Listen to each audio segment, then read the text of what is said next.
Dive into the digital realm with TopThangs as we unravel the truth behind viral internet myths.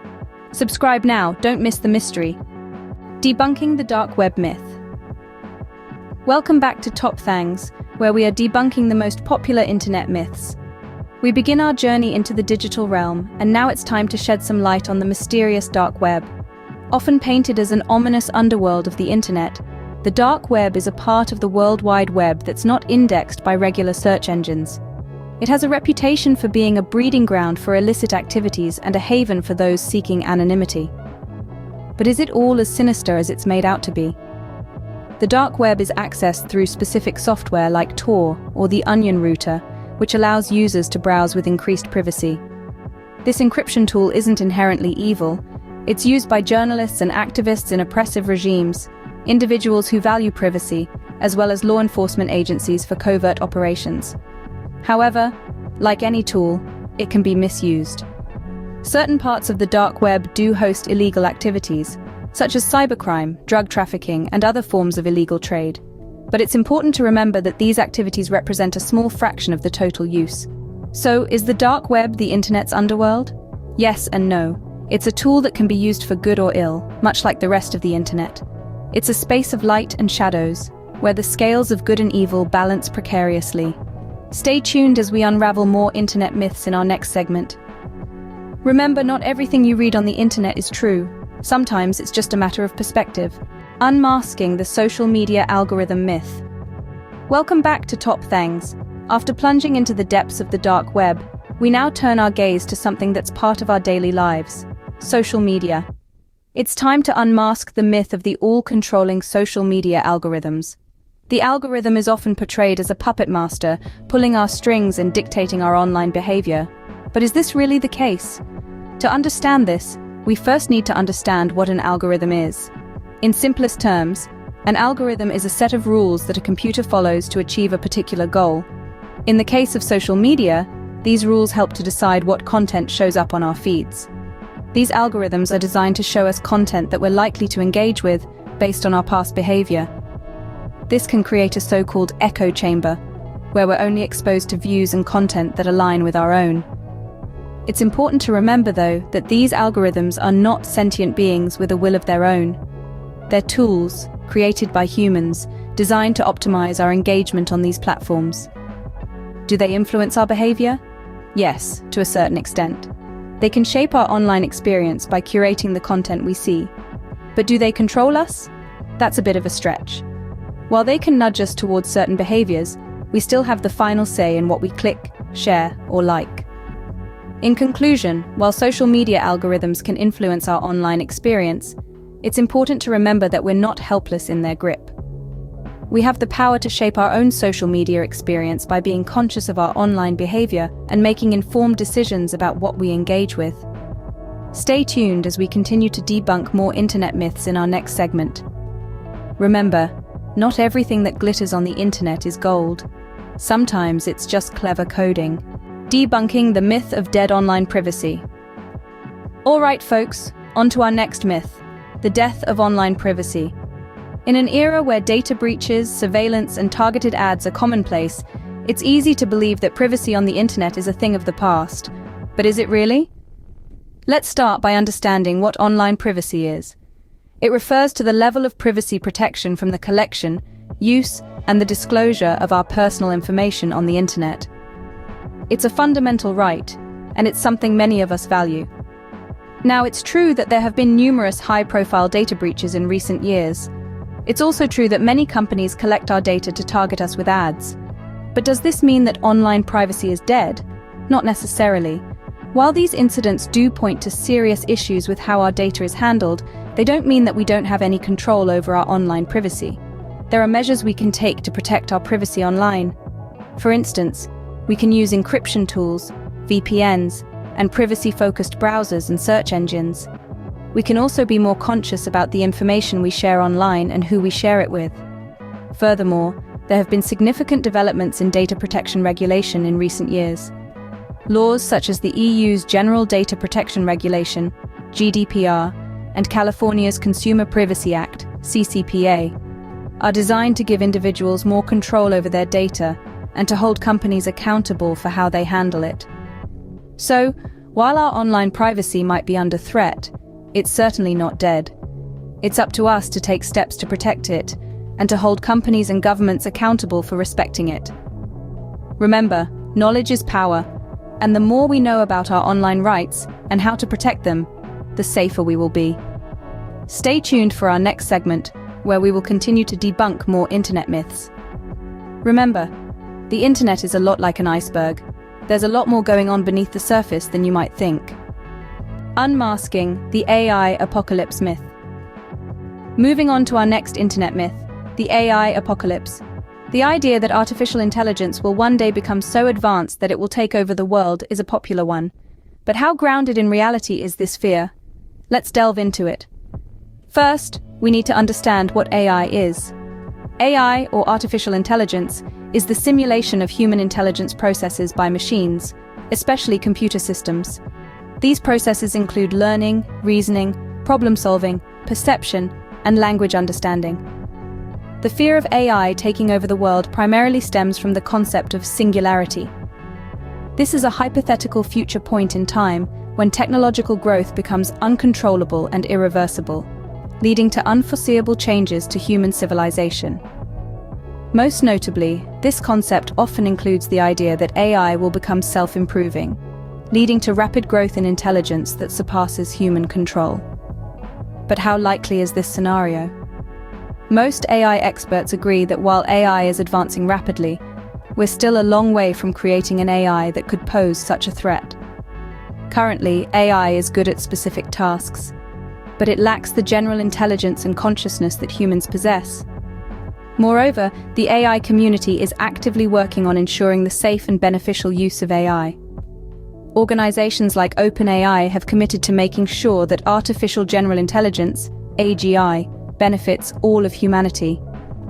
They're working on developing safe and beneficial AGI, or aiding others in achieving this outcome. So, while AI will undoubtedly continue to advance and transform our world in many ways, the fear of an AI apocalypse is more science fiction than fact at this point.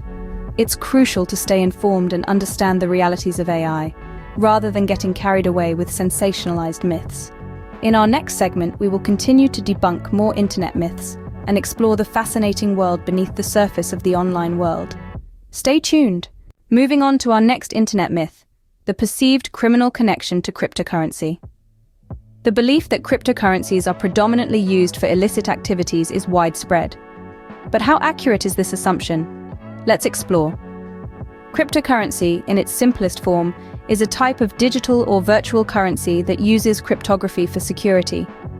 Cryptocurrencies like Bitcoin, Ethereum, and many others have become increasingly popular over the past decade. This popularity, however, has been accompanied by a fair share of misconceptions.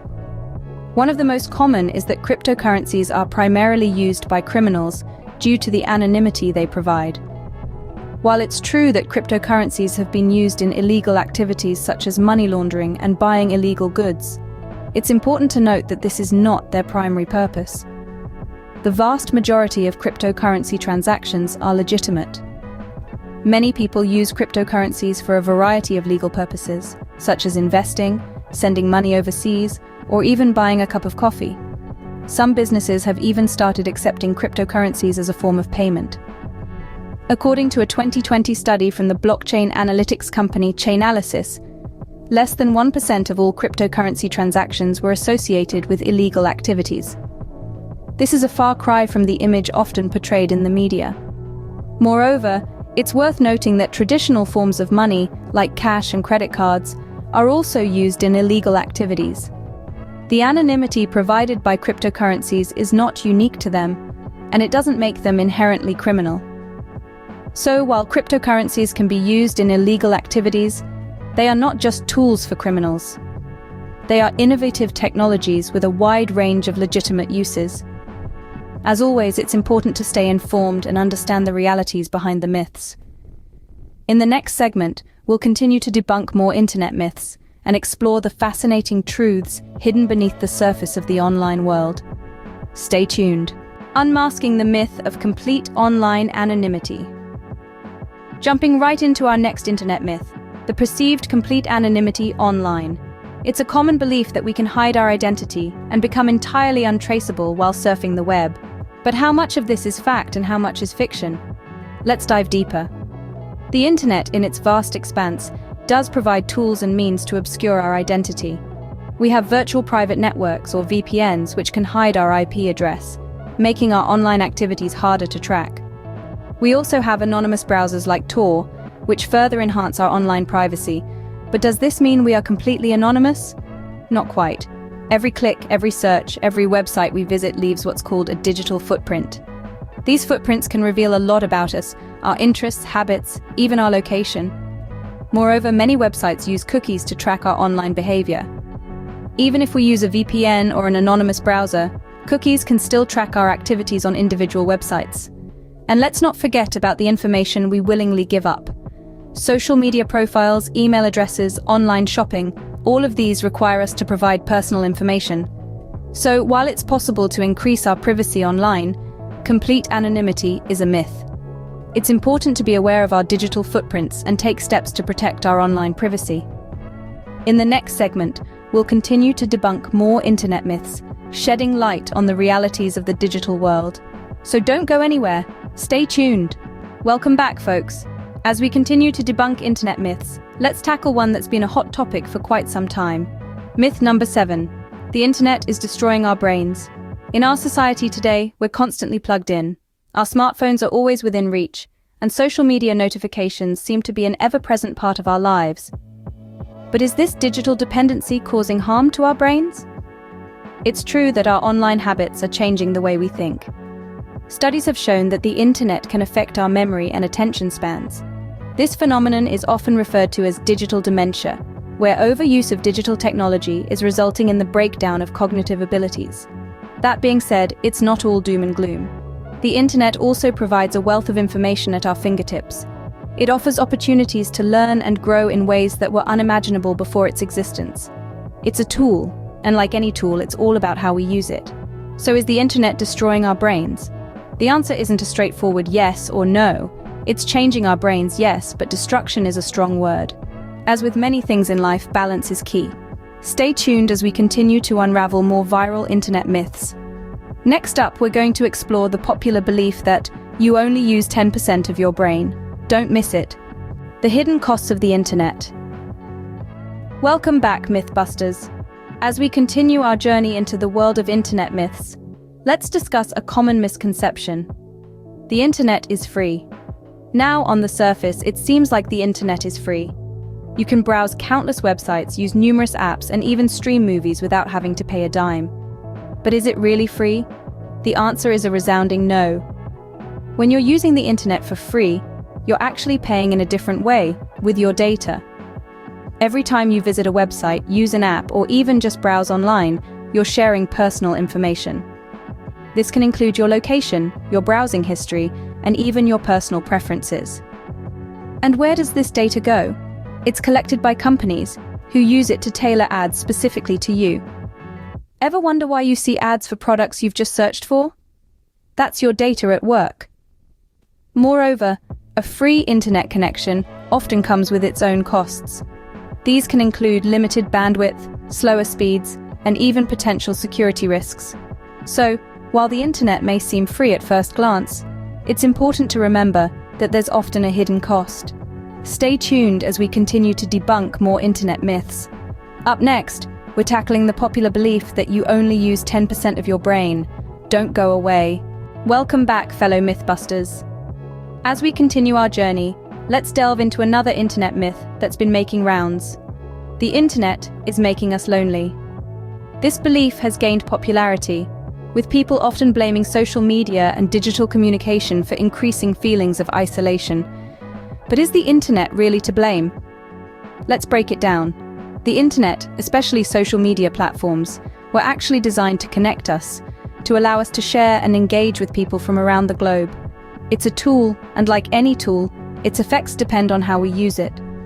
If we use it to maintain and strengthen our real-life relationships, it can be a powerful force for connection. However, problems arise when we replace face-to-face interactions with digital ones, or when we spend excessive amounts of time passively scrolling through feeds, comparing our lives to the carefully curated ones we see online. This can lead to feelings of loneliness and isolation, but it's not the internet itself that's to blame, it's how we use it. It's also worth noting that many people, especially those who are introverted, have found the internet to be a safe space where they can connect with others on their own terms. So, the narrative isn't as black and white as it may seem. So, is the internet making us lonely? It can, but it doesn't have to. With mindful use and an awareness of our online habits, we can use the internet as a tool for connection rather than isolation. In our next episode, we're going to debunk the myth that you only use 10% of your brain. Stay tuned, you won't want to miss this. Make sure to like the vid and give us a follow. See you on the next one.